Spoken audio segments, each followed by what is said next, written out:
Lumsden Station in New Zealand, on a cold, grey morning in May 1895, became the starting point of a historic investigation. A woman stepped down from the carriage, holding a rectangular cloth-covered box in her hands. She wore an old, worn black dress, her face marked with exhaustion. The small box looked completely ordinary, clutched tightly between her palms. But that very ordinariness would become the end of her life. It was the silent evidence that would lead her to the final step on the gallows. Her full name was Wilhelmina McCulloch Dean. She was a mother, a self-proclaimed widow, and also the only woman in New Zealand's history to be executed by hanging. To many, she was the embodiment of cruelty, a person who turned the lives of newborn infants into a means of survival. But there were also those who had once seen her sitting alone in her shabby house, holding a child she had just taken in, murmuring lullabies in a trembling voice. When that box appeared, it instantly became the symbol of an era when poverty and prejudice could suffocate any choice. An ordinary object, yet inside it, people saw disturbing questions. Was it a deliberate crime, or merely the tragic consequence of a welfare system that never existed? Late 19th century New Zealand was a place where women who bore children out of wedlock were considered disgraceful. Newborns became burdens everyone wanted to hide away. In that context, Minnie Dean took in dozens of unwanted little souls. Whether she did it to save them or to destroy them remains one of the country's enduring mysteries. If you happen to encounter her on that station platform, with that pale face and trembling hands clutching the silent box, what would you believe? That she was a woman driven to the edge, or someone who had found a way to turn others' desperation into profit? Wilhelmina McCulloch was born into a working-class family in 1844 in Greenock, Scotland. Her father was a railway engineer, his face perpetually creased with irritation from his work. Her mother, Elizabeth Swan, was the only light in their cramped home.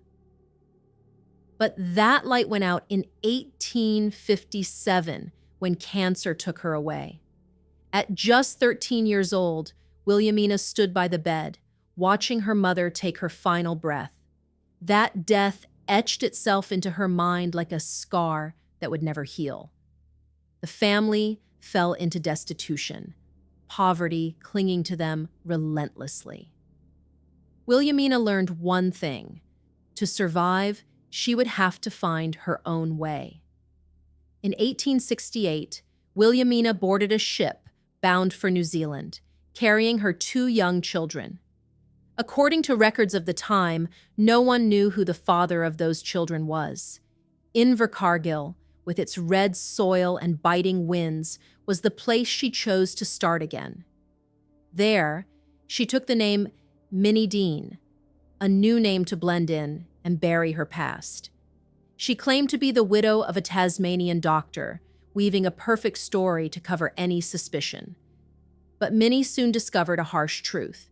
She was still just a single mother, poor and hidden away in a rigid society. People there looked at her with thinly veiled contempt. New Zealand became another battlefield where Minnie had to learn to survive at any cost. In 1872, Minnie found a fleeting glimmer of hope in Charles Dean, an innkeeper in Edel Creek, Southland. At that time, Edel Creek was a lively stopover on the route from Riverton to the central Otago goldfields. Charles was a wealthy man with a broad, easy smile and pockets full from the gold rush. His inn bustled with miners and travelers, and money flowed in like a stream. There are no specific records in newspapers or official documents describing in detail how Minnie and Charles Dean first met. Only one detail was repeated many times. Minnie came to Edel Creek looking for work and somehow caught Charles's eye. But that remains only speculation. What history left behind was just a marriage certificate, cold and silent. It was signed on June 19, 1872. They married, raising two daughters together, Margaret and Esther, and built the appearance of a respectable family. But the gold rush did not last forever. By the years 1875 to 1877, the mines were gradually depleted and the miners began to leave. Charles's Inn slowly lost its borders. The Dean family fell into hardship.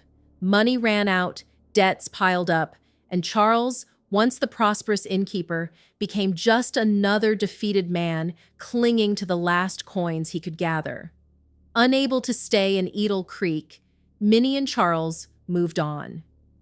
They dragged themselves to Winton, a dull town surrounded by fields of scorched grass. They brought with them a fragile hope of starting over, but reality proved the opposite. Charles tried his hand at pig farming, but the work never brought enough money to afford even a decent meal. Minnie realized that if she did not act, the entire family would starve. It was inside the small, cold house in Winton, known as the Larches, that she began the path into darkness, where newborn infants became tools for survival. In those days, women who bore children out of wedlock often went quietly to baby farms, leaving their infants behind along with a meager payment. That was the only choice left when they had nowhere else to turn. If you lived in an era without welfare, what would you do to feed two children and keep your last home from falling apart? Life was a series of hard days where one could only accept and find a way to endure.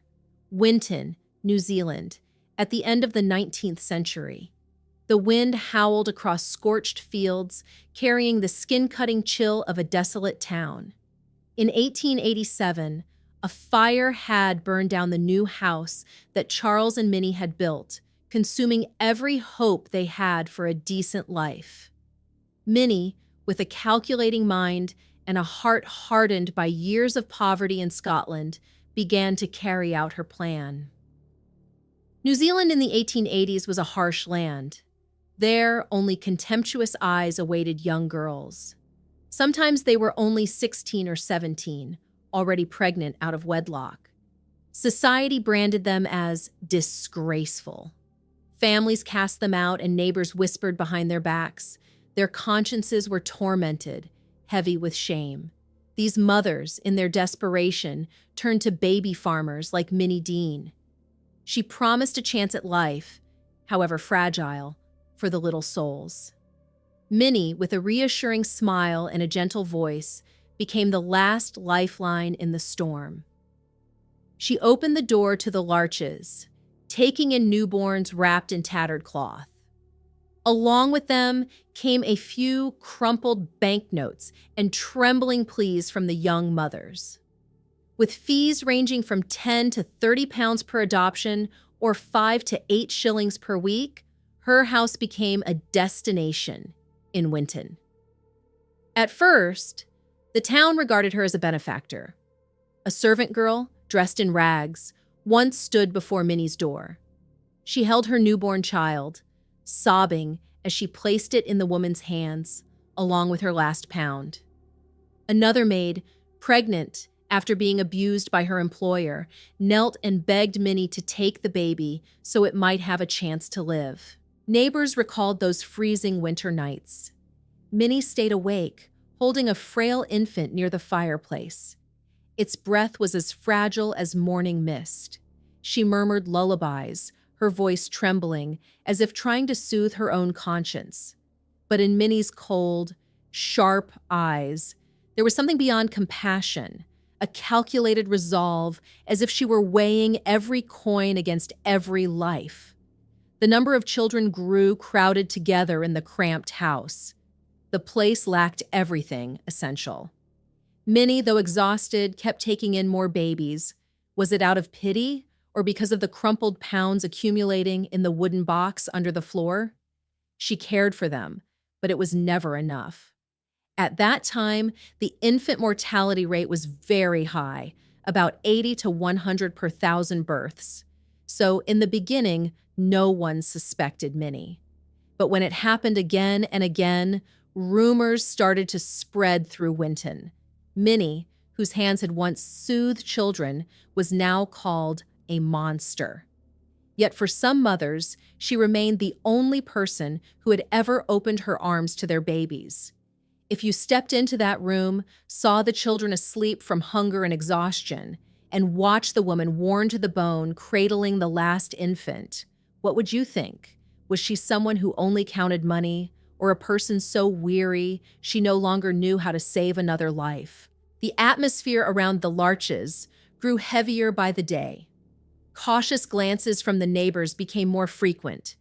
They whispered among themselves that Minnie Dean was hiding something sinister. The infants whose mothers had entrusted them to Minnie with the faintest hope began to disappear in strange ways. A young mother, holding her weeks-old baby, wept as she begged Minnie to take the child. She left, relieved, thinking her baby would finally have a safe home. But months later, the child had vanished without a trace. Minnie gave only a curt reply. The baby was adopted by a good family in Dunedin. Neighbors began to take notice. They saw Minnie boarding the train at Winton Station, holding a child and carrying an old cloth-covered box. When she returned, the child was gone, and only the box remained, heavier than it should have been. One railway worker, his eyes suspicious, whispered to a colleague, "What is she carrying in that box? Where did the baby go?" In Minnie's house, the infants, frail and malnourished, often could not survive the harsh cold of Southland. Doctors came to examine the place and confirmed these deaths were of natural causes. Yet the neighbors did not believe it. An elderly woman who lived a few houses away once said, "Why do so many babies die there? There is something wrong with Mrs. Dean's house." And that was when an investigation began. Authorities started to keep a closer watch on Minnie. According to local reports, since 1889, the Larches had received more than 20 infants, but the records were entirely blank. There was not a single line noting which child had been adopted, which had died, or where any had gone. Minnie, with the cunning of a survivor, always told vague stories. She spoke of wealthy families in distant towns. After the death of another child, the police came again to search her house. They combed through the rooms but found only old blankets and the sour smell of spoiled milk. They uncovered no evidence. In 1891, after yet another death, they returned once more. Still, there was nothing but Minnie's smooth explanations. But the officers began to sense the scent of blood in the air. They could not yet lay charges, but Minnie Dean's name had been written in their ledgers, underlined in black ink. The more children disappeared, the more stories were woven. In the small taverns of Winton, people began to speak of Minnie Dean as a ghost in a black dress. After repeated investigations that failed to convict anyone, public opinion split into two camps. Some believed she was still the last refuge for abandoned infants, but others began to whisper that Minnie Dean had found a way to ease a burden and turn it into money. Each time a child died, a few pounds found their way into Minnie's hands. Those small sums became the lifeblood that kept her going. The townspeople started to change their tone. In Winton, no one called Minnie a nurse with respect anymore. Colder words began to surface. Baby farmer, seller of life. A market vendor in Winton whispered to a customer, "She takes the money, then the child disappears." There's something not right about it. If you had lived in Winton then and seen the woman in black carrying a box out of her house in the night, would you believe she was doing what she had to do to survive? Or would you have walked straight to the police station? In this small town, the eyes of the townspeople grew cold, following Minnie's every step. The cloth-covered box, once an innocuous item, had now become a symbol of crime. The police, their ink-stained notebooks in hand, tightened the net around her. Darkness had taken root for too long in the garden behind Minnie's house, and now it was about to be unearthed. In April 1895, Minnie Dean received two newborns, Dorothy Edith Carter and Eva Hornsby, two tiny souls handed over by their mothers in tears. On May 2nd, Minnie appeared at Winton Station. She held one of the infants in her arms, beside her an old cloth box. She boarded the train, her expression calm, as if she were taking only a short trip. But when the train stopped at the next station, Minnie got off. In her hands was only the box, and the child had vanished. A station worker, his brow furrowed, noted this detail carefully. The passengers on that train also took notice. A woman in simple clothing later told the police that she had seen Minnie carrying the baby when she boarded, but when she got off, she held only the cloth box. It was unusually heavy, as if it contained something more than clothes. A railway employee, his eyes sharp, confirmed. She was holding that box as if it concealed a secret. The cloth box was no longer just an object. It had become the thread that would lead them to the truth. Jane Hornsby, Eva's grandmother, came to see Minnie a few days later, demanding to see her granddaughter. Minnie, her voice smooth, said that the baby had been adopted by a good family far away.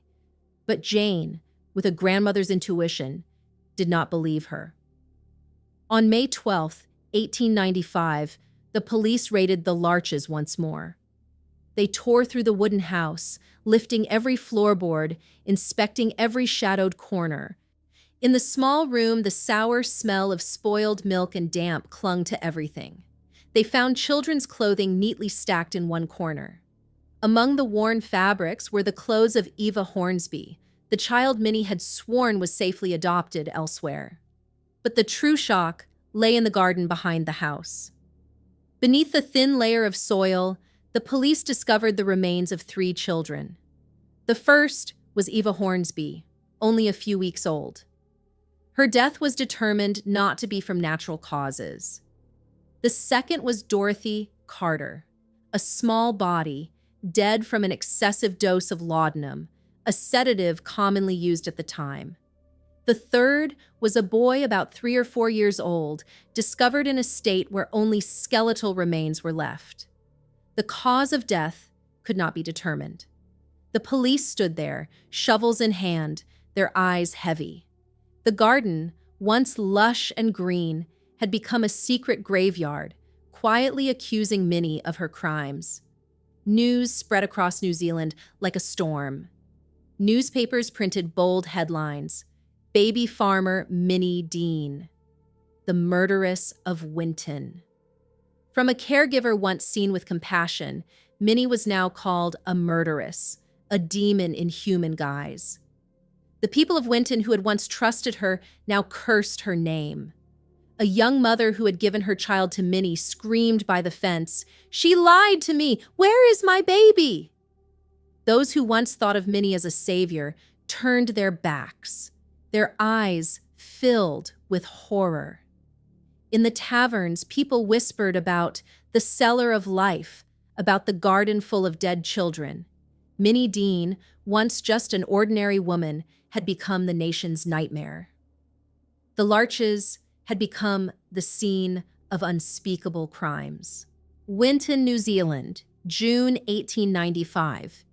The Supreme Court in Invercargill was thick with an oppressive atmosphere.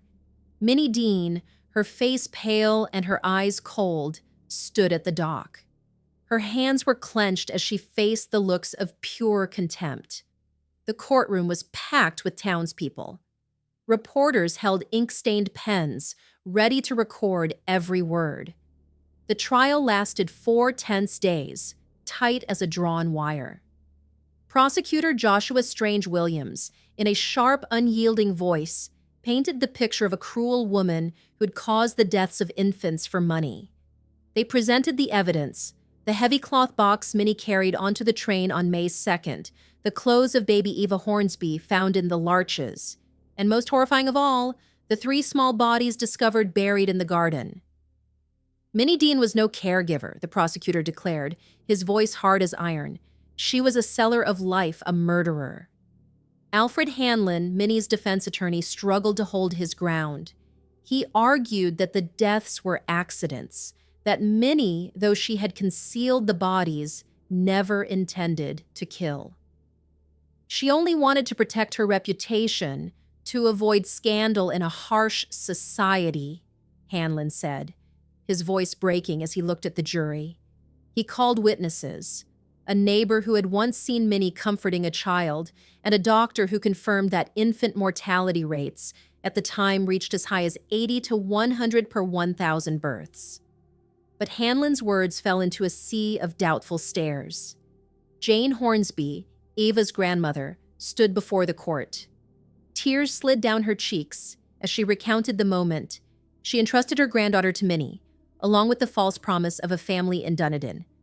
A railway employee, his voice trembling, described the cloth box Minnie had brought onto the train. Each testimony felt like a blade, slicing through the thin veneer Minnie had wrapped around herself. Minnie remained silent throughout the trial. When questioned directly, she only repeated, her voice flat, "I am innocent." The prosecutor presented a 49-page manuscript Minnie had written while in prison. In it, she stated that she had cared for 28 children between 1889 and 1895. Only 5 were still alive when she was arrested. 6 had died naturally. 1 had been reclaimed. And the other 14? If they were never found, it meant only the bodies buried in the ground remained. This lack of clarity became one of the central arguments used to accuse Minnie of her crimes. On June 21st, the jury returned after several hours of deliberation. The foreman, his voice low, declared Minnie guilty. Judge Henry Samuel Chapman, his gaze heavy, read the sentence: death by hanging. Below, the crowd erupted with fierce outrage. Minnie's silence only seemed to inflame them further. A young mother screamed, "She killed my child!" Another collapsed, burying her face in her hands, sobbing. Minnie stood there, her lips pressed tight, without a single tear, as if she had always known this day would come. The sentencing hearing became a scene of chaos. If you had been sitting in that courtroom, listening to Minnie's final words, would you have believed she was a cold-blooded murderer, or a woman who had sunk too far into the abyss of poverty and desperation? In August 1895, when the sentence was carried out, a dry, sharp crack left a scar that would haunt this land forever. Minnie Dean, the woman once seen as a savior to desperate mothers, was now etched into history with the name Baby Farmer, the first and only female murderer to be executed in New Zealand. The case of Minnie Dean did not fade easily after the day of her execution. It crept into every home in Winton, every tavern, every hushed whisper in the marketplace.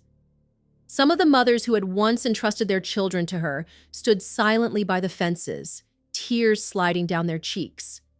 They questioned themselves, wondering if they too shared some responsibility for this tragedy. The case led to profound legal changes. The Infant Life Protection Act of 1893 was amended, and the Child Protection Act of 1896 was enacted to strictly regulate adoption practices. The story of Minnie Dean raised painful questions about moral boundaries. Was she a cold-blooded killer, or simply a woman who had been pushed beyond her limits? She began as a rescuer, taking in children abandoned by society, illegitimate babies their mothers could not keep. But Minnie's compassion seemed to corrode when faced with the harsh reality of scarce resources. If there had been a system to protect children, if those mothers had been helped instead of scorned, would Minnie have become a murderer? Her case stands as an indictment of an entire era, a society willing to let its children slip into the shadows. The mind of Minnie Dean remains a labyrinth. Did she feel guilt as she buried those small bodies in the garden? Or had she convinced herself it was necessary? Her cold gaze, described in court, suggested a soul hardened, not by evil itself, but by the wounds life had carved into her. The story of Minnie Dean goes far beyond a simple crime. It serves as a reminder that human beings, even those who begin with pity in their hearts, can become monsters when driven to the edge.